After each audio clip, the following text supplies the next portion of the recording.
Welcome to Rajya Sabha Television. I'm Frank Rausen Pereira. With me is my colleague Sonia Singh. We've been live right here on Rajya Sabha Television right from 8 a.m. this morning. The same faces that you see now at 6 p.m. as well, Sonia.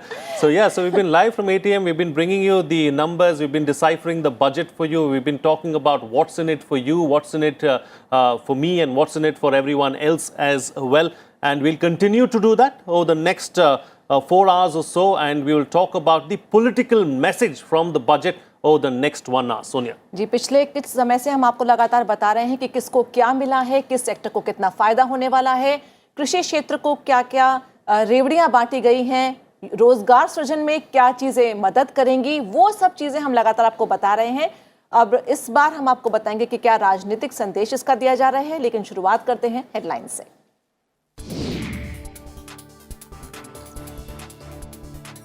प्रधानमंत्री नरेंद्र मोदी ने आम budget को बताया vision और action वाला budget. वित्त मंत्री और उनकी पूरी टीम को दी बधाई। कहा देश की अर्थव्यवस्था को मजबूत करेगा बजट। हर नागरिक होगा आर्थिक रूप से सशक्त। किसानों की बढ़ेगी आय, युवाओं को मिलेंगे रोजगार, निवेश में होगी बढ़ोतरी।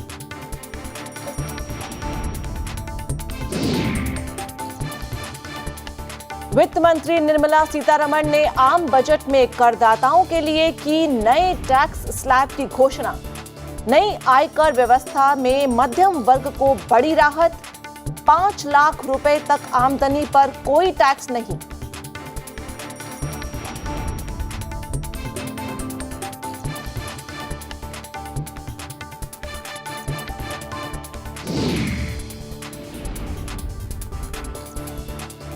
दो 2020-21 के बजट में किसानों के लिए किए गए बड़े ऐलान।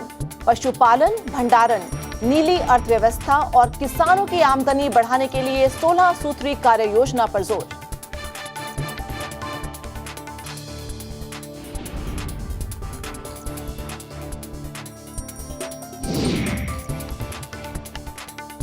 बजट में शिक्षा के लिए 99,300 करोड़ रुपए, कौशल विकास के लिए 3,000 करोड़ रुपए का प्रावधान, स्वास्थ्य के लिए 69,000 करोड़ रुपए का प्रावधान।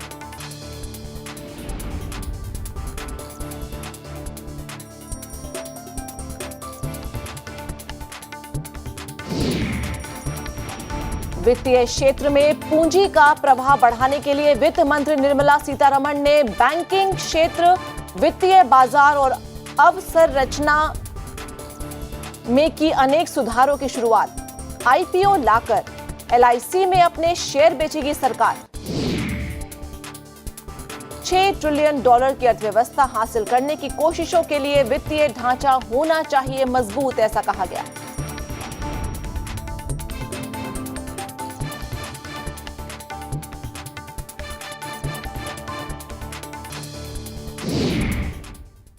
तो कई आर्थिक सुधारों की बात की जा रही है और आर्थिक सुस्ती कैसे दूर हो उस पर जोर दिया जाएगा। बजट के बाद पीएम मोदी ने देश को संबोधित किया। उन्होंने कहा कि मैं इस दशक के पहले बजट के लिए, जिसमें विजन भी है, एक्शन भी है, वित्त मंत्री निर्मला सीतारमण और उनकी टीम को बहुत बहुत बधाई देता हूं। उन्होंने कहा कि सरकार का लक्ष्य किसानों की आय दुगनी करना है, नौजवानों के लिए नए अवसर पैदा होंगे, ग्रामीण क्षेत्रों में रोजगार बढ़ेगा। बजट में जिन नए रिफॉर्म्स का ऐलान किया गया है वो हमारी अर्थव्यवस्था को गति देने, देश के प्रत्येक नागरिक को आर्थिक रूप से सशक्त बनाने और इस दशक में अर्थव्यवस्था की नींव को मजबूत करने का काम करेंगे। जिन नए रिफॉर्म्स का ऐलान किया गया है वो अर्थव्यवस्था को गति देने, देश के प्रत्येक नागरिक को आर्थिक रूप से सशक्त करने और इस दशक में अर्थव्यवस्था की नींव को मजबूत करने का और गति देने का काम करेंगे। रोजगार के प्रमुख क्षेत्र होते हैं एग्रीकल्चर, इंफ्रास्ट्रक्चर, टेक्सटाइल और टेक्नोलॉजी। एम्प्लॉयमेंट जनरेशन को बढ़ाने के लिए इन चारों पर इस बजट में बहुत जोर दिया गया है। आम बजट पर पक्ष और विपक्ष के तमाम नेताओं ने अपनी प्रतिक्रिया दी हैं। आइए सुनते हैं केंद्रीय मंत्री रविशंकर प्रसाद और पूर्व वित्त मंत्री पी चिदम्बरम ने क्या कहा। सर्वव्यापी सर्वस्पर्शी बजट है। 2,83,000 करोड़ रुपए मिले हैं किसानों के लिए, उनकी आय को दुगना करने के लिए, ग्रामीण विकास के क्षेत्र के विकास करने के लिए, इरिगेशन सेवा के विकास करने के लिए, और पूरी एक रोड मैप इस बजट में है कि हम किसानी को कैसे मदद करेंगे।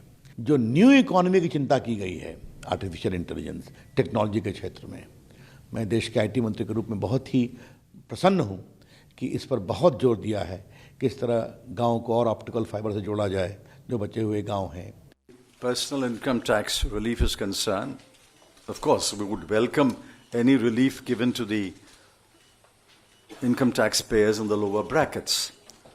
But whether it is 40,000 crore is a big question mark, because it is subject to the condition that you can't avail of exemptions. It's only when you trade off the exemption and the relief, you can really arrive at the relief. If they've finally thrown some crumbs at the lower tax bracket, I mean, it's not a matter to be welcomed or congratulated about, but any relief to the lower income tax bracket, we welcome it. तो सबकी राय सामने आ रही है Frank, और अब जान लेते हैं कि केंद्रीय मानव संसाधन विकास मंत्री रमेश पोखरियाल निशंक क्या कह रहे हैं इस बजट को लेकर।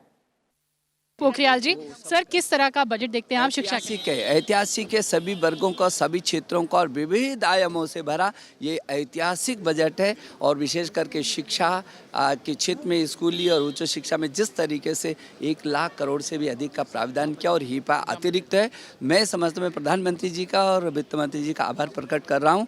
और नई शिक्षा नीति की भी उन्होंने घोषणा की है। ये नई शिक्षा नीति नए भारत के निर्माण में आधारशिला बनेगी। और साथ ही केंद्रीय मंत्री मुख्तार अब्बास नकवी को कैसा लगा बजट, वो भी जानते हैं। Joining us is Minority Affairs Minister Mr. Mukhtar Abbas Naqvi, sir. What was the most crucial highlight for you in this budget? ये बजट परफेक्ट बजट है। ये बजट जो है वो प्रैक्टिकल बजट है। एक परफॉर्मिंग सरकार का रिफॉर्मिस्ट बजट है। सबका साथ सबका विकास इंश्योर कर रहा है ये बजट? सबका साथ सबका विकास और सबके विश्वास से भरपूर बजट है। वहीं केंद्रीय राज्य मंत्री प्रताप चंद्र सारंगी क्या कह रहे हैं, आइए वो भी जान लेते हैं। हमारे साथ हैं केंद्रीय मंत्री सारंगी जी। सारंगी जी, किस तरह का बजट देखते हैं? ये बजट बहुत लोगों कल्याणकारी है, कम्प्रिहेंसिव बजट है, गरीबों के लिए समर्पित है और रोजगार बढ़ाने के लिए बहुत सारी योजनाएं हैं और डिस्ट्रेस्ड इंडस्ट्रीज को उठाने के लिए भी बहुत सारी व्यवस्था है। MSME पर खास जोर दिया गया है। MSME में बहुत जोर दिया गया है। एक फंड की प्लेटफॉर्म भी है और बाकी सारा भिन्न भिन्न प्रकार का टेक्नोलॉजिकल इनोवेशन है। MSME के लिए बहुत उपयोगी बजट है, क्योंकि MSME में ही हमारा ग्रोथ का सबसे बड़ा आधार आज है और इसलिए इसके ऊपर बहुत फोकस किया गया है। वहीं सरकार के थिंक टैंक नीति आयोग की कितनी बातें मानी गई हैं, जानते हैं कि CEO अमिताभ कांत का क्या कहना है। पर ओवरऑल बजट में 2 खासियत है। एक तो ये बजट समझता है कि गवर्नमेंट अकेले देश को नहीं बदल सकता, प्राइवेट सेक्टर को आना ज़रूरी है, इसलिए प्राइवेट पब्लिक पार्टनरशिप को बहुत थ्रस्ट दिया है। और रेलवेज़ में ही नहीं, कई क्षेत्रों में प्राइवेट पब्लिक पार्टनरशिप को बहुत थ्रस्ट दिया है। और दूसरी चीज़, नई टेक्नोलॉजी को, आर्टिफिशियल इंटेलिजेंस को, मशीन लर्निंग को, क्वांटम कंप्यूटिंग को और नए नए डेटा सेंटर्स बनाने की बात की है डिस्ट्रिक्ट लेवल में, और ये मेरे विचार से बहुत प्रोग्रेसिव चीज़ है। और लगातार कहते रहे हैं नीतियों की data is a new oil, और वो एक क्लीशे भी उन्होंने आज बताया। Absolutely, we saw that happening as well. जी, और केंद्रीय स्वास्थ्य मंत्रालय के सचिव प्रीति सूदन का क्या कहना है, वो भी जान लेते हैं। आज बजट पेश किया गया जिसमें स्वास्थ्य क्षेत्र को 69,000 करोड़ रुपए की देने की बात की गई, जिसमें टीबी हारेगा देश जीतेगा भी बात की गई। इस पर ज़्यादा जानकारी के लिए हमारे साथ हैं स्वास्थ्य और परिवार कल्याण मंत्री सचिव प्रीति सूदन। मैम, ये बताइए कि इस पर किस तरह से काम किया जाएगा और किस तरह से टीबी को हराया जाएगा बेसिकली। तो अभी आपने देखा कि इस बार बजट में हमारी माननीय फाइनेंस मंत्री ने बहुत एम्फेसिस दिया है हेल्थ पे। हम न्यूट्रिशन सपोर्ट दे रहे हैं, डीबीटी के थ्रू पैसे ट्रांसफ़र कर रहे हैं पेशेंट्स को जो टीबी के इलाज पर हैं। उसके बाद फिर ये नहीं पता चलता था कि जब हम मेडिसिन शुरू कर रहे हैं टीबी पेशेंट की, स्पेसिफिकली उसकी जो ड्रग रेजिस्टेंस है वो किसकी है। तो अब हमारे पास मॉलिकुलर टेस्टिंग मशीन्स हैं, सीबी नेट मशीन्स हैं, हमारे पास ट्रू नेट मशीन है। स्वास्थ्य क्षेत्र को और किस तरह से बेहतर बनाया जाएगा इसमें? तो आपने आज बजट स्पीच पढ़ी होगी, उसमें 2-3 चीज़ें बहुत इम्पोर्टेंट थी। वो ये था कि एक तो मेडिकल इंफ्रास्ट्रक्चर पे एम्फेसिस था, दूसरा मेडिकल एजुकेशन पे एम्फेसिस था, और डीएनबी और एफएनबी जो हमारे स्कीम्स हैं, प्राइवेट हॉस्पिटल्स को इनकरेज किया जाएगा कि रेजिडेंट डॉक्टर्स को ट्रेन करो ताकि हमारे जो स्पेशलिटी डॉक्टर्स की कमी है वो पूरी हो सके। पीपीपी मॉडल के तहत अस्पताल नए खोले जाएंगे, तो कहाँ कहाँ ये अस्पताल खोले जाएंगे और किस में स्पेशलिटी होगी, उसके बारे में थोड़ा सा हमें बताएं। जैसे कि बजट स्पीच में भी कहा गया कि प्रायोरिटी होगी एस्पिरेशनल डिस्ट्रिक्ट्स में, तो वहाँ पर प्रायोरिटी दी जाएगी, और जो स्टेट गवर्नमेंट्स लैंड देंगी उनके लिए viability gap funding government of India से उसकी प्रोविजनिंग होगी। और बात करें अगर मिशन इंद्रधनुष की, तो उसमें कौन कौन सी बीमारियां इस वक्त जोड़ी गई? तो मिशन इंद्रधनुष में 12, जैसे कि अगेन माननीय एफएम ने बोला कि DPT, polio, measles, rubella, rotavirus, hepatitis B, Hib B जिसे हम कहते हैं, और फिर न्यूमोकॉकल और जापानीज एन्सेफेलाइटिस। बहुत बहुत शुक्रिया राज्यसभा टीवी से बात करने के लिए। कैमरा पर्सन संजय कुमार के साथ लीना शर्मा, राज्यसभा टीवी, दिल्ली। जी, और साथ ही इकोनॉमी की हेल्थ भी सुधारने की लगातार कोशिश कर रही हैं वित्त मंत्री। इसके अलावा हम जान लेते हैं कि केंद्रीय मंत्री कृष्णपाल गुर्जर क्या कह रहे हैं बजट को लेकर। बजट के बारे में आपकी प्रतिक्रिया? देखिए, ऐतिहासिक बजट है। गांव, गरीब, किसान का विशेष तौर से ध्यान रखा गया है। व्यक्तिगत आयकर में लोगों को बड़ी राहत दी गई है, और देश हित में और लोक हित में बजट है। किसानों के लिहाज से कैसा बजट? देख, किसानों के लिए इतना अच्छा बजट है कि 20 करोड़ किसानों को सौर ऊर्जा पंप दिए जाएंगे, उनकी बंजर भूमि में सौर ऊर्जा के संयंत्र लगाकर उनकी बिजली ग्रिड में दी जाएगी।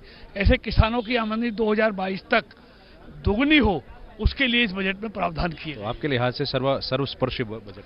सर्वस्पर्शी बजट है, देश हित में है, लोक हित में है, और इससे अच्छा बजट हो नहीं सकता। और आप जानते हैं केंद्रीय मंत्री सदानंद गौड़ा की क्या है प्रतिक्रिया। बजट के बारे में आपकी? Sir, very progressive budget that has been given by Nirmala Sitharaman. Really, it is a wonderful budget wherein the total image of the country should go. Farmers, women, even elderly people, even cut off several taxes to personal individuals. Everything has been covered. Especially for Karnataka, you can see we have got about 80,000 crore that suburban railway that has been approved.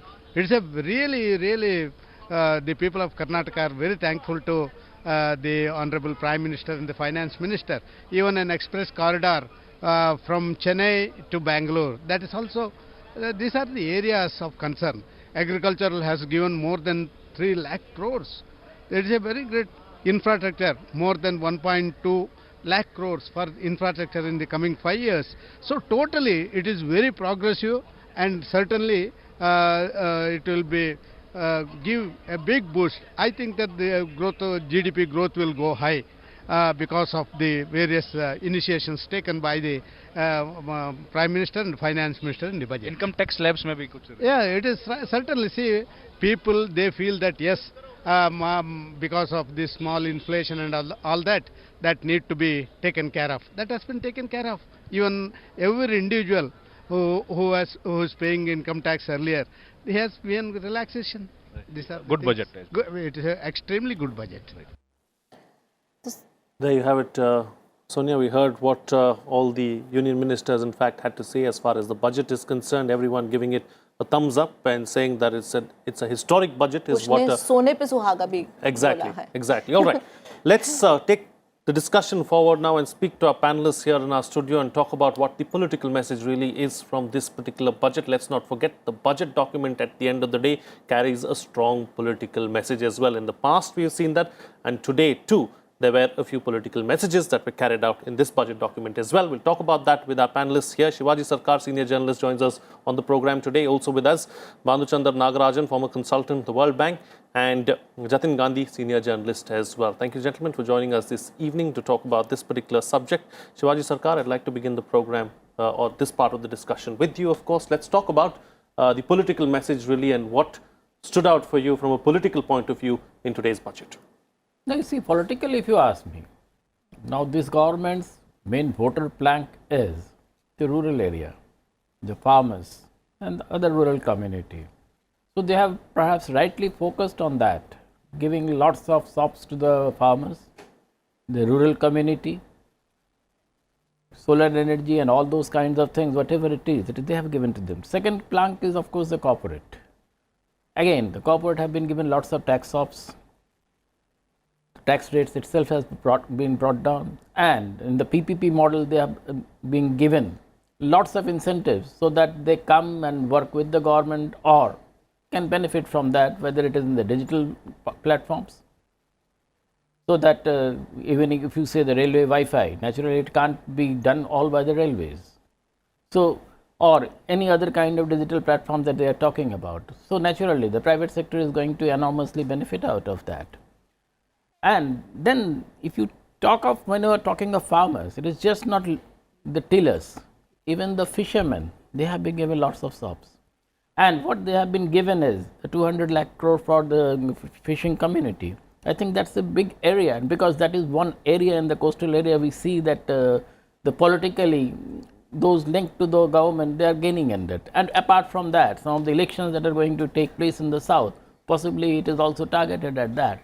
So if you see from all those angles, I think the way it has been done is to cater to the maximum number of people so that they come and help not only in the process of development, but also in the process of continuity of the political process. So these are some of the things that we are seeing that is happening, and especially if you see what the Kisan, there are many things have been talked about, but when there is a Kisan Rail and Kisan Udan, how it is going to benefit them is a different issue, and how it is going to be done, because those roadmaps are yet to be opened up. But the target is that if Kishan is producing, he can have the benefit of a special train which can take their produce to the targeted market even if a faraway place. And the Kisan Udan, even there, the Kisan is being given a virtually, I don't know exactly whether it is going to benefit their products or not, but the Kisan himself, that now they can fly to the destinations where they want. So it is basically the aspirational aspect that is being talked about, that one district, one product. So if you take all these aspects, I think the budget is very focused on those areas. That benefit has to go to the people who can really contribute to the political process. And those who are in the margins, basically the salaried class, they have given a cafeteria approach. You take, if you want to have the incentives, take the old rates. If you don't want to have that incentive, take the new rates. So it is a cafeteria approach that has been offered to them. Right. So again, there is a political process, you see. Cafeteria approach, thalinomics. Thalinomics, yes, thalinomics is also there. Yeah. Absolutely. I think the basic concern of the economic survey, of course, everything has not been addressed, but somewhere it is being targeted to that area. But still, especially in the way the government borrowings are there, and the economic survey talks also about how it is going to affect the private sector. Many of those things are tried to be bridged up in the various budgetary processes and the various programs. Okay, Banu, let me bring you into the picture now. You know, as far as this particular issue of agriculture is concerned, in the past we've seen the opposition and several political commentators, in fact, criticize the BJP for not doing enough, or criticize the government for not doing enough as far as the agri community or the farmer community is concerned. Is that issue being addressed, or has the government tried to address that issue specifically through this budget? Frank, to answer your question in particular, not only is the rural sector being addressed as a political constituency, but also it's pertinent because one of the repeated commentaries that we have heard over the last few months was that the rural demand has fallen down. So it makes both political sense and economic sense to focus on agriculture, which the finance minister has done in great detail with the 16-point program. Many of the components was eloquently described by my previous panelist. In a democratic system, the budget is just a financial strategy document, but the actual vision document is the manifestos of political parties that say we will do these things if we are elected to power. If you map the financial strategy document, which is the budget, to the manifesto, there are way too many points that are addressed. So, in fact, the agriculture bit was one of it. Like there was a talk on on doubling the farmers' income by 2022, on which these efforts have been taken. Just to get a segue away from the politics bit of it, one thing that has to be appreciated, irrespective of whichever political party is in power, is that the Indian economic system always takes advantage of slowdowns to push for reforms, which is actually borne out by this 2.1 lakh crore disinvestment target. I mean, one has to wonder if there was not a slowdown, whether this would have happened. But our Indian system always finds way of doing reforms when things are down. Number two is when during a slowdown, multiple things could have been done, which could have been detrimental to the stability of the system. So kudos to the finance minister that she kept everything under control. It is more art than science, as we have spoken before. Even the fiscal deficit slippage has been within the law. So these two systemic stability issues that have been cleverly addressed has to be appreciated. Coming back to the political point, we spoke about the rural bit in terms of agriculture, but not just agriculture. Even if you take infrastructure, there has been a heavy thrust on rural infrastructure. Even within infrastructure, there is a skill building aspect. If you come to health, there has been a focus on building hospitals in these aspirational districts, and also expansion of the health and wellness centers, which are going to give a fiscal push or thrust in rural areas. So we should actually compare this vis-a-vis the doles that are usually rolled out during the times of fiscal economic downturn in terms of farm waivers or like general, printing and throwing of money from the helicopter, as economists call. So that has not been done. Some productive infrastructure building has been focused on rural areas. There are other constituencies that have been addressed as well. The middle class, as you know, from the tax rebates that have been given, the startup community through exemptions from the ESOP part of it, and also exemptions from taxes and everything. Even within this financial constraint, there has been a focus on genetic updation, quantum computing, and so on. So I think all the constituencies, the new and the old, have been addressed. We'll talk about other things further. Like I just want to stop my comment now. जी, और मैं जतिन आपसे सवाल पूछूंगी, थोड़ा सा हटके है ये जो अभी चर्चा चल रही है, म्यो वतन और कश्मीरी पोइट्री, तमिल का इस्तेमाल, फिर हिंदी का इस्तेमाल, तो ये इतनी सारी लैंग्वेजेस बीच में बोलना, फ्रेंच भी हालांकि उन्होंने बीच में बोली थी, तो और साथ में कश्मीरी से शुरू करना, तो ये किस तरह का पॉलिटिकल मैसेज आप देख रहे हैं, और खासकर उसको फिर हिंदी में ट्रांसलेट करके मेरा वतन को दोबारा एम्फसाइज करना. Sorry to interrupt, but since you just said थोड़ा हटके है, तो I'll add something else to it as well. It reminds me of the 3-language formula as well. So if we could bring that into the mix too. So you see, Kashmir, nearly 31,000 crore has been set aside for, the Union Territory of J&K, about 6,000 crores for Ladakh. So clearly, after abrogation of 370, Article 370, obviously the government has been trying to send out a message that, it's not just Kashmir, the territory of Kashmir that is ours, it's also the people of Kashmir that is ours. And if you remember, about last month there was a plan to send out as many union ministers as possible to go and talk about the kind of plans that the government has for the Union Territory of Jammu and Kashmir. All said and done. But on a lighter note, I think it is all these things that that probably made this the longest budget speech ever. जी, और डल lake में कमल खिलेगा वो हमें भूलना नहीं चाहिए. जी, आपके पास आऊंगी कि सोशल सेक्टर को किस तरह का पॉलिटिकल मैसेज जाएगा. नहीं, सोशल सेक्टर में देखिए, जिस तरह से अगर आप हेल्थ को ले लें, सिर्फ हेल्थ ही नहीं, हेल्थ एजुकेशन को भी उन्होंने कहा कि डिस्ट्रिक्ट लेवल अगर हॉस्पिटल्स हैं उसको भी मेडिकल कॉलेज बनाने की कोशिश करेंगे। मेडिकल कॉलेजेस जो है उसका प्रोलिफरेशन ज़्यादा होगा, जो प्रेसिडेंट के एड्रेस में भी है कि the seats of medical colleges जो है वो बढ़ेंगे।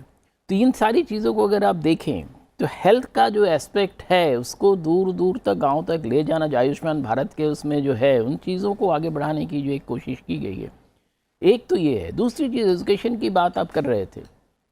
एजुकेशन में जिस तरह का इस बार एलोकेशन किया गया है वो एलोकेशन अगर रियलिटी में ट्रांसलेट होता है तो एजुकेशन में बहुत सारी चीज़ें अच्छाई हो सकती है। तो वो जो अच्छा होगा, और उसमें भी खास करके देखा गया है कि दूर दराज के जो इलाके हैं वहाँ का जो शिक्षा व्यवस्था है वो ज़्यादा अच्छी हो सके। उसमें मैंने पूरा देखा नहीं है, पर उसमें अगर उन्होंने प्राइवेट सेक्टर के जो एजुकेशन है, जो यूनिवर्सिटीज़ हैं, जो इंस्टीट्यूशंस हैं, उस पर भी अगर तवज्जो दिया जा रहा है तो मैं समझता हूँ कि एक बहुत अच्छी बात होगी। क्योंकि प्राइवेट सेक्टर एजुकेशन जो है उसमें एक बहुत बड़ा गैप है, कुछ बहुत अच्छे इंस्टीट्यूट्स हैं जहाँ फंडिंग आ रही है आइदर फ्रॉम द कॉर्पोरेट और कॉर्पोरेट सेटअप इंस्टीट्यूट्स, और दूसरी ऐसी है जो कि किसी भी तरह से ट्यूशन फी लेके चला रहे हैं and they are gasping. So the quality is also gasping there and the discrimination is very high. तो उसको भी एड्रेस करने की ज़रूरत है। वो अगर पीपीपी मॉडल से होता है, जैसा कि सरकार ने अपने बजट की स्पीच में वित्त मंत्री ने कहा है, तो वो एड्रेस होता है तो बहुत अच्छी बात है। नहीं तो उस पर सरकार को तवज्जो देनी ही पड़ेगी, क्योंकि एजुकेशन को जो है हम जस्ट ये नहीं कह सकते हमने इतना एलोकेट कर दिया और सारे सरकारी इंस्टीट्यूट्स को ही हम दे रहे हैं, सरकारी यूनिवर्सिटीज़ को ही दे रहे हैं। They are already flush with funds, though they have their own problem, that's a different issue. दूसरी चीज़ जो है, अगर रेलवेज़ की हम बात करें, उन्होंने जिस तरह से कहा कि हम रेलवेज़ को पीपीपी मॉडल से बढ़ाएंगे, ट्रेन्स पीपीपी मॉडल पे चलेंगे, वो एक अच्छी बात है। तो उसका दूसरा एस्पेक्ट भी है कि पीपीपी मॉडल पे जब चलाते हैं तो ट्रेन्स की जो पैसेंजर फेयर है वो डायनामिक होता है और वो जो है आम गरीब आदमी के पहुंच से बाहर हो जाता है। तो मुझे लगता है सरकार को उसका भी ख्याल करने की ज़रूरत है, क्योंकि कभी भी रेलवे स्टेशन पे कहीं भी चले जाएं तो आपके पास 2-4 आदमी ज़रूर आके पूछेंगे हमें कोई ऐसी ट्रेन बता दीजिए जिस पे हम चढ़ सकें। तो जहाँ तक सबका साथ सबका विकास का है, सरकार को उसकी ओर भी ध्यान देना पड़ा। तीसरी चीज़ जो है, जो नीति आयोग के कुछ रिपोर्ट्स आए हैं उसमें जो है 20 स्टेट्स में जिस तरह से पॉवर्टी का बारे में उनका जो डिस्क्रिप्शन है उसका रिफ्लेक्शन इसमें उतनी तरह से नहीं आ रहा है। तो उन चीज़ों को जो है कहीं ना कहीं डिफरेंट तरह से डिफरेंट छोटे छोटे प्रोग्राम्स के तहत उसको एड्रेस ज़रूर किया गया। पर मुझे लगता है एक चीज़ जो है, जब मैसेजिंग करते हैं आप, तो मैसेजिंग में कंसोलिडेशन की ज़रूरत है। तो वो कंसोलिडेटिव मैसेज जो है, बहुत सारी चीज़ें हैं। देखिए पिछले 5 सालों में 431 प्रोग्राम्स जो हैं डिफरेंट टाइप्स के जो हैं वो गवर्नमेंट ने इम्प्लीमेंट किए। अभी इसके साथ इस बार जो है बहुत सारे और नए प्रोग्राम्स आ रहे हैं। तो ये प्रोग्राम्स अपने आप में बहुत अच्छे हैं, पर जब इसको मैसेजिंग करने की ज़रूरत होती है, मुझे लगता है कुछ बंचिंग की ज़रूरत है। जैसे एग्रीकल्चर के उनका 16 सूत्रीय कार्यक्रम है, उसी तरह से इस तरह के जितने भी प्रोग्राम्स हैं उनके कहीं बंचिंग करने की ज़रूरत है और बताना चाहिए कि हाँ मेरे पास 100 प्रोग्राम है पर ख़ास 5 ग्रुप्स ये हैं। तो उससे लोगों के जो मैसेजिंग के जो है, देखिए सरकार में जब होते हैं या पॉलिटिकल प्रोसेस में होते हैं तो संवाद बहुत ज़रूरी होता है। तो संवाद को बढ़ाने के लिए ज़रूरी है कि आप उसको ग्रुपिंग कर दें, छोटे उसमें बताएं और लोगों का आसानी से समझ में आ जाए। फैलाव जो है व्याप बहुत बड़ा है, पर फैलाव को समेटने की भी कहीं कहीं ज़रूरत पड़ती है। Right, absolutely. You know, talking about the programs, talking about the Aam Aadmi and talking about, you know, giving it to the Aam Aadmi, let's take a look at who's got what now. Tina Jha is standing by in our data center. Over to you, Tina. Thank you, Frank. So to give our viewers a clearer picture of who's got what, let's talk about the allocations, a very significant one made to different sectors in Finance Minister Nirmala Sitharaman's budget today. Beginning first with the education sector, which has been allocated 99,300 crore rupees with an additional 3,000 crore rupees for skill development. Now, this has been one thrust area of this government, in particular that of Prime Minister Narendra Modi. Remember, since 2014, when he came to power for the first time, skill development has been on one of his focused lists. And then 69,000 crore rupees have been allocated for overall healthcare sector. under which 6,400 crore rupees have been given to Pradhan Mantri Jan Arogya Yojana, another flagship scheme of this government. 3.6 lakh crore rupees have been approved for Jal Jeevan Mission, 11,500 crore rupees only for this year, 2020-21. 12,300 crore rupees have been allocated for the Swachh Bharat mission for this year. And in the industry, commerce and investment sector, 27,300 crore rupees have been allocated for development and also the promotion of industry and commerce in this financial year. 100 lakh crore rupees will be invested on infrastructure over the next 5 years, of which 1.7 lakh crore rupees has been proposed for transport infrastructure in the country. 22,000 crore rupees proposed for power and renewable energy sector. And further, an allocation of 35,600 crore rupees has been made for nutrition-related programs proposed for the financial year 2020-21. 28,600 crore rupees proposed for women-specific programs and 85,000 crore rupees for the welfare of scheduled castes and other backward classes. 53,700 crore rupees will be provided for further development and welfare for the scheduled tribes and an enhanced allocation of 9,500 crore rupees provided for senior citizens and Divyang. So all of this falls under the caring citizens category, in fact the theme highlighted by the finance minister. Coming to the culture and tourism sector, an allocation of 2,500 crore rupees has been made for tourism promotion in the country and 3,150 crore rupees proposed to the Ministry of Culture. Also, for the cause of environment and climate change, for which India has been doing a lot in recent years, an allocation of 4,400 crore rupees for 2020-21 has been announced, and also for the development of union territories of Jammu and Kashmir and Ladakh, an amount of 30,757 crore rupees will be provided in the financial year 2020-21. 3,049 crore rupees have been allocated for the development of the Northeast region, another focus area for this government. Also, in her budget speech, the finance minister noted that quantum technology is opening up new frontiers in computing, communications, cyber security with widespread applications, and a number of commercial applications are expected to emerge from theoretical constructs developing in this particular area. And therefore, she has proposed to provide an outlay of 8,000 crore rupees over a period of 5 years for the National Mission on Quantum Technologies and Applications. Now, if we look at the sector-wise allocation, 5,040 crore rupees have been allocated for urban development, 67,484 crore rupees earmarked for the health sector, 91,823 crore rupees for the transport sector, as we told you, another thrust area of this government.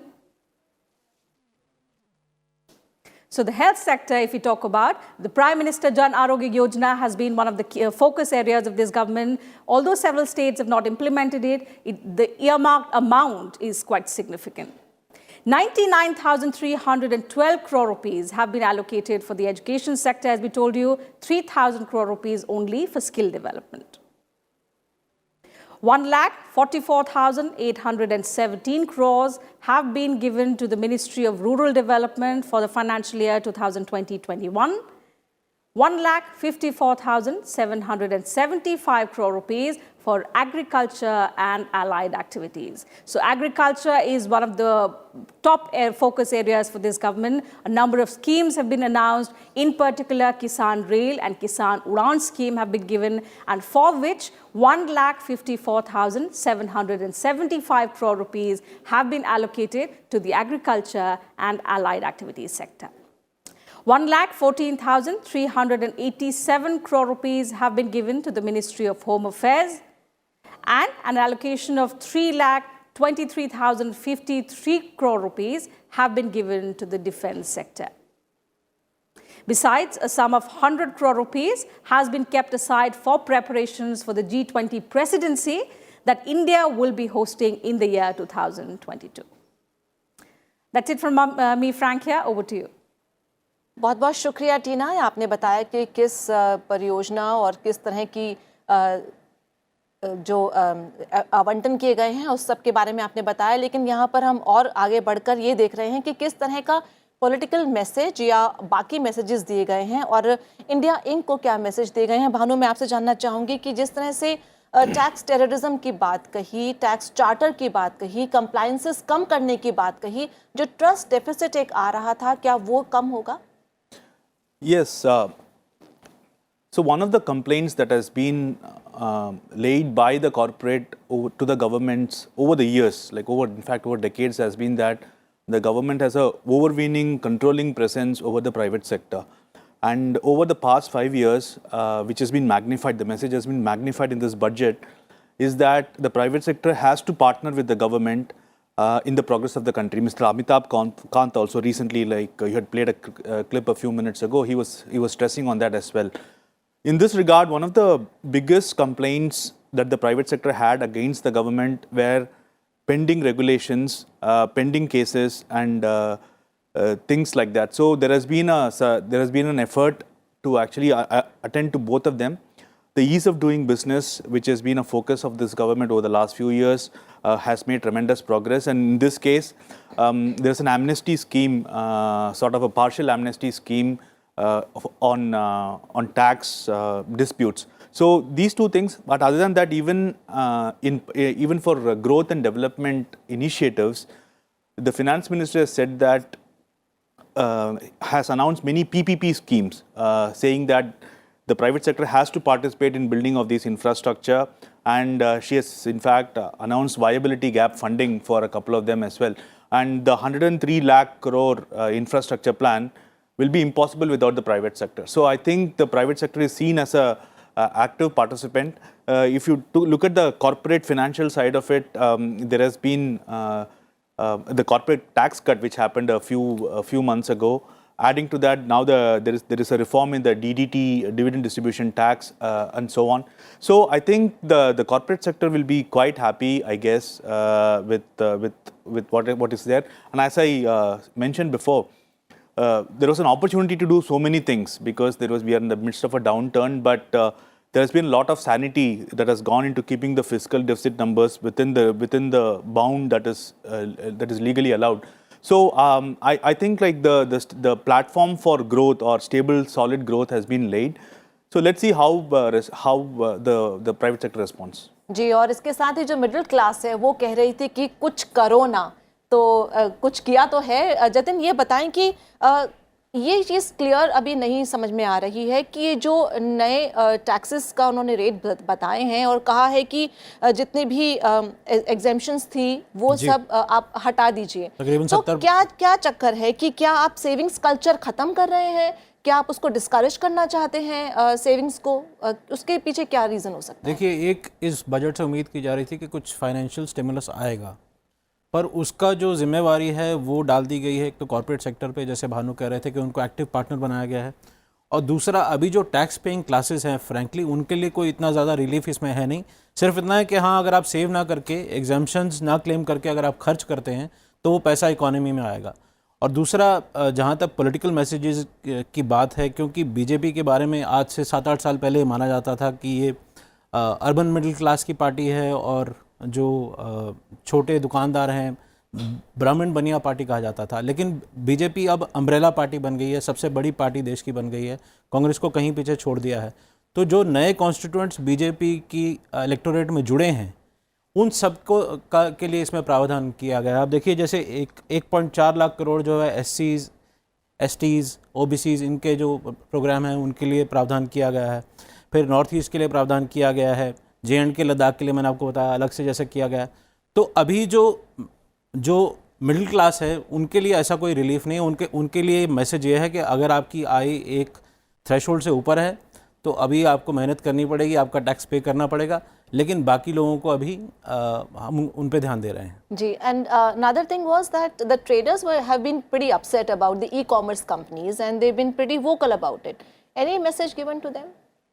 Well, small traders and small shopkeepers have been given some sops, of course. And some one shop is, of course, that up to 5 lakh crore of their 5 crore of their turnover, they won't have to do even auditing. Yeah. So these small things have been done for them. But overall, if you see, as what the NIP was declared, that was in December. As per that NIP, most of the roadmap has been set, and which Finance Minister also announced in this speech quite a few number of times, that through those NIP, most of the things that Bhanu was saying is going to be achieved. Now the issue is, there is one aspect I think government needs to, and Finance Minister also needs to take care of.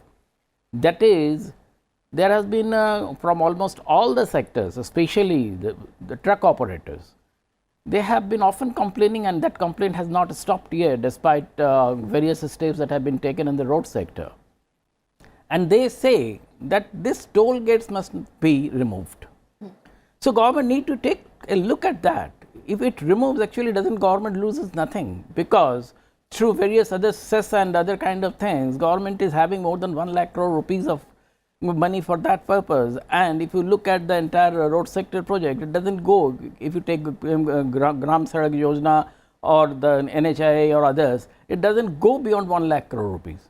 So why you are retaxing all those people who are using the highways and expressways?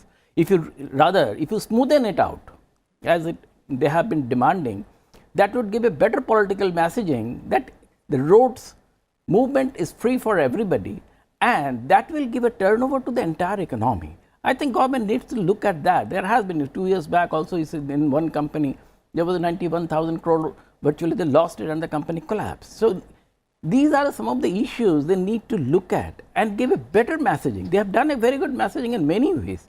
So this one messaging is possibly killing many of the gains that they are having. So if they smoothen it out, the roads are smoothened out, because you are already having from cesses and other, the entire money that is coming out.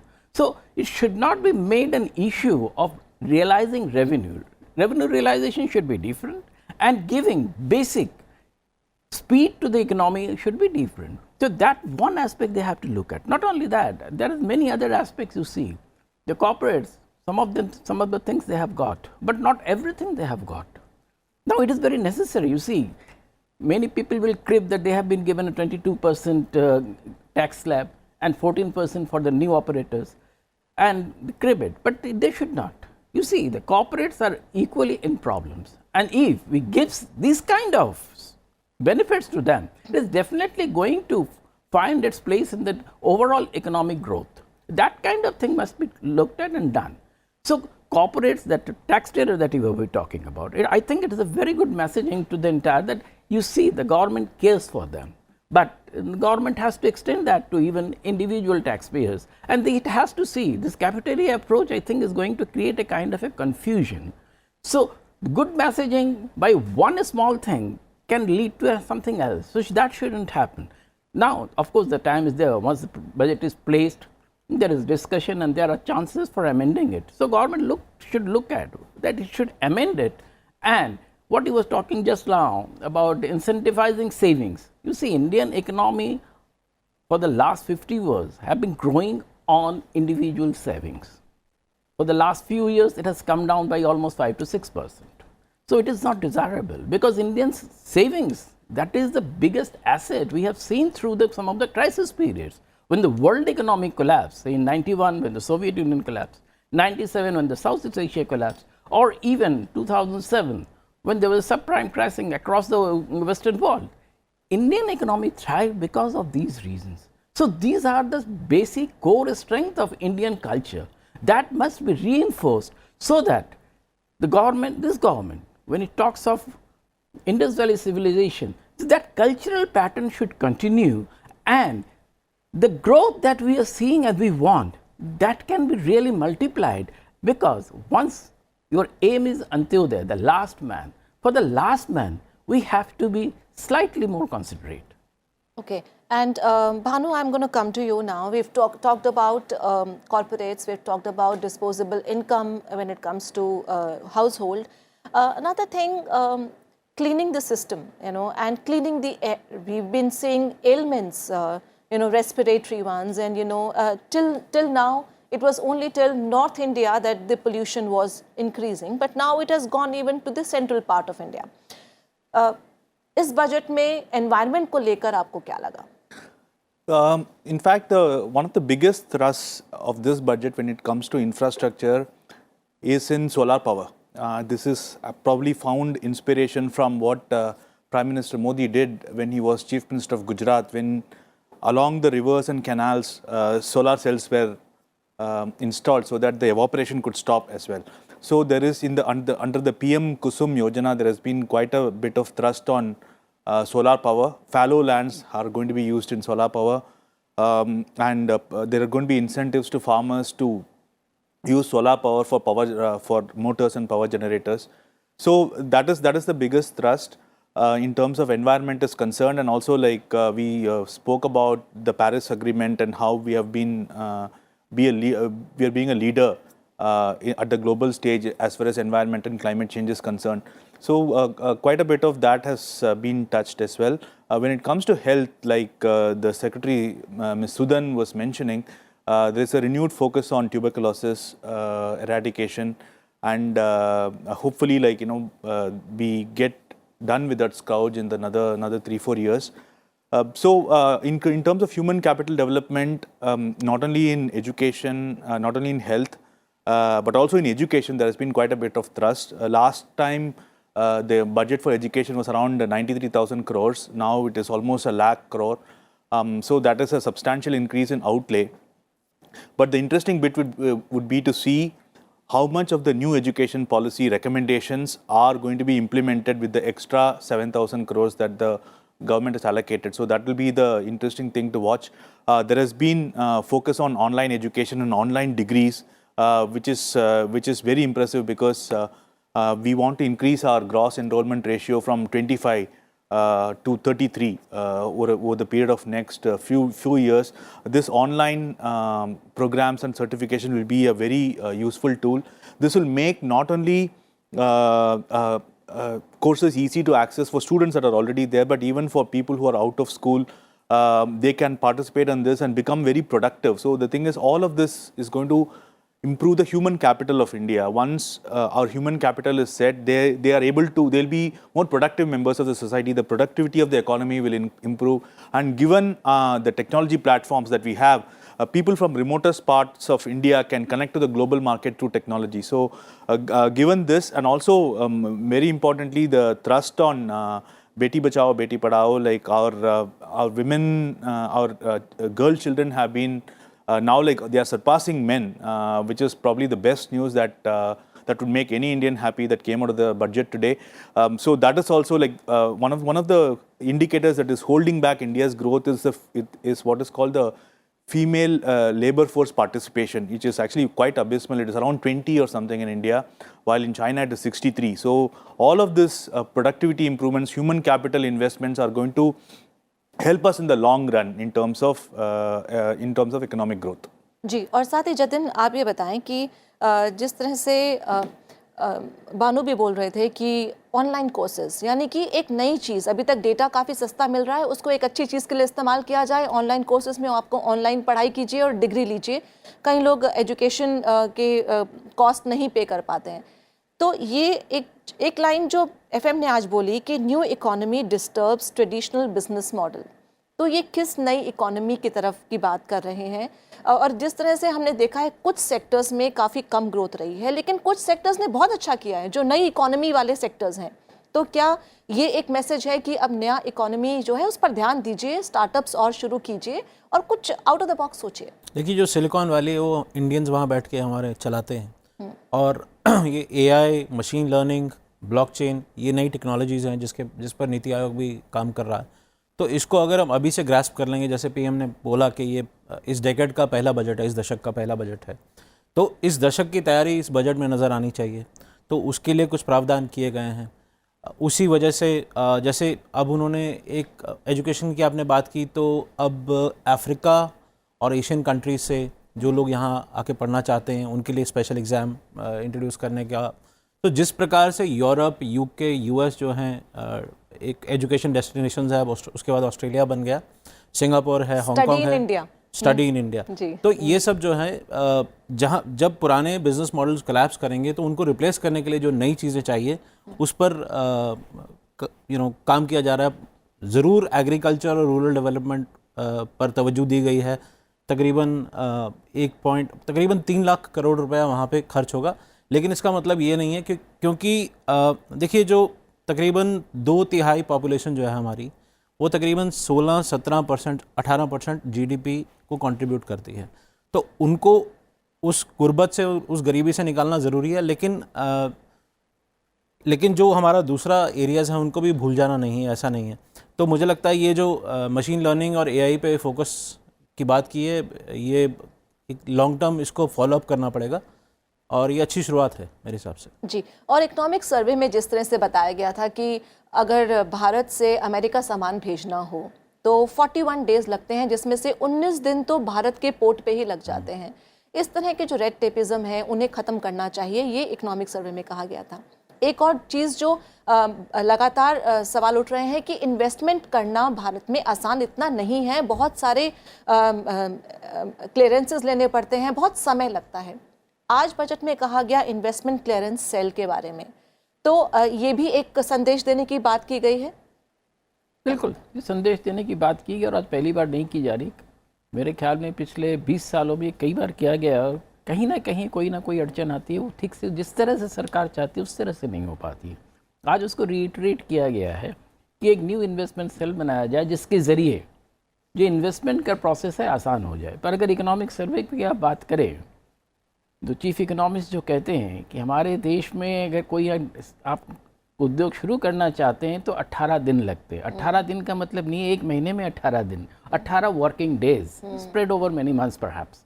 तो ये जो चीज़ है इसको आसान करना जो है बहुत आसान वर्तमान जो ब्यूरोक्रेटिक सिस्टम है उसमें नहीं है। देखिए एक बहुत बड़ी खाई जो है हमें देखने को मिलता है अभी भी, पॉलिटिकल सोच जो है वो काफ़ी आगे चलती है और जो ऑफिशियल्स की सोच है वो उनके सिंक तो होती है, पर उनका जो इम्प्लीमेंटेशन का तरीका होता है उसमें कहीं ना कहीं प्रॉब्लम आ रही है।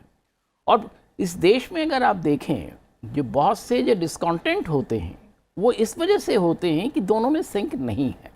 अब दूसरी आप चीज़ ले लीजिए इसी के साथ, अब क्लीन एयर सिटीज़ की हम बात कर रहे हैं और उसमें हम कोशिश कर रहे हैं कि हर जगह क्लीन एयर मिले। उसके साथ साथ हम करें इको फ्रेंडली सिटीज़ भी बनाएंगे, इको फ्रेंडली एनवायरनमेंट बनाएंगे सारी तरफ। और दूसरी तरफ जो हम क्या कर रहे हैं, चाहे दिल्ली के आसपास हम एक नया एयरपोर्ट बनाने की कोशिश कर रहे हैं और वहीं भूल जा रहे हैं कि वहाँ के सारे एक्वीफर्स ख़त्म हो रहे हैं, वहाँ के किसानों में डिस्कॉन्टेंट हो रहा है। हम उसको भी हमें सुनना और देखना चाहिए। मुंड्रा एयरपोर्ट पे वहाँ पे भी यही समस्याएं आ रही हैं, फार्मर्स और वहाँ के लोगों में डिस्कॉन्टेंट हो रही है। तो इन डिस्कॉन्टेंट को भी जो पॉलिटिकल प्रोसेस है उसको देखना चाहिए, क्योंकि ये छोटी चीज़ें छोटी होती है, बड़ी दूर दूर होती हैं, पर वो जब एक साथ कई बार हो जाती हैं तो समस्याएं पैदा होती हैं। तो वो अगेन जो मैसेजिंग की जो बात है, वो मैसेजिंग में ये चीज़ें बड़ी इंपॉर्टेंट है। क्या दिल्ली में इतने सारे एयरपोर्ट्स की ज़रूरत है? कहाँ ईंधन भी आपने शुरू कर दिया और इस तरह की बहुत सारी जगह ऐसी चीज़ें हो रही हैं। तो ये जो चीज़ें हैं खास करके जो एनवायरमेंटल एस्पेक्ट्स हैं उसका मेरे ख्याल में लगता है कि वाइडर डायलॉग के ज़रिए हमें देखने की ज़रूरत है और सरकार को उस वाइडर डायलॉग को एस्टैब्लिश करने की ज़रूरत है। देखिए government is just not for the sake of making a budget और लाइक दैट। गवर्नमेंट का काम है जहाँ जहाँ लैकुना हो रहा है उस लैकुने को प्रोसेस करना, जो इस बजट में बहुत सारी चीज़ों में किया गया है। तो ऐसी बहुत सारी छोटी छोटी चीज़ें जो हैं डिफरेंट एरियाज़ में हैं, जिसको एक चीज़ जो है इस बजट को देख के एक चीज़ तो लगता है कि बजट से पहले का जो डायलॉग प्रोसेस है वो काफ़ी वाइड रहा है जी। और इसी के वजह से जो है मेरे ख्याल में वित्त मंत्री का जो भाषण है वो भी काफ़ी लंबा हो गया है जी। तो ये सारी चीज़ें जो हैं एक मैसेजिंग की प्रक्रिया है कि हर एक को हम कह रहे हैं कि हम आपके लिए सोच रहे हैं, पर वो सोच को धरातल पर लाने की ज़रूरत है। और उस धरातल पर लाने के लिए सरकार को शायद, और मुझे लगता है कि प्रधानमंत्री जिस तरह से सोच रहे हैं और बजट के बाद भी उन्होंने जिस तरह से बातें की हैं जी, वो बहुत पॉजिटिव है जी। तो ये सारी कुछ चीज़ें और सरकार कर लेगी। तो ये जो मैसेजिंग की जो पार्ट हम बात कर रहे हैं, पॉलिटिकल मैसेजिंग, जो इस पूरे बजट के हर पन्नों में दिखता है जी, तो वो मैसेजिंग और स्ट्रांग हो जाएगी और उसके ज़रिए जो है हम जो चीज़ चाहते हैं, हम चाहते क्या है कि हम एक 6 ट्रिलियन की इकोनॉमी बन जाए या उससे बड़ी हो जाए।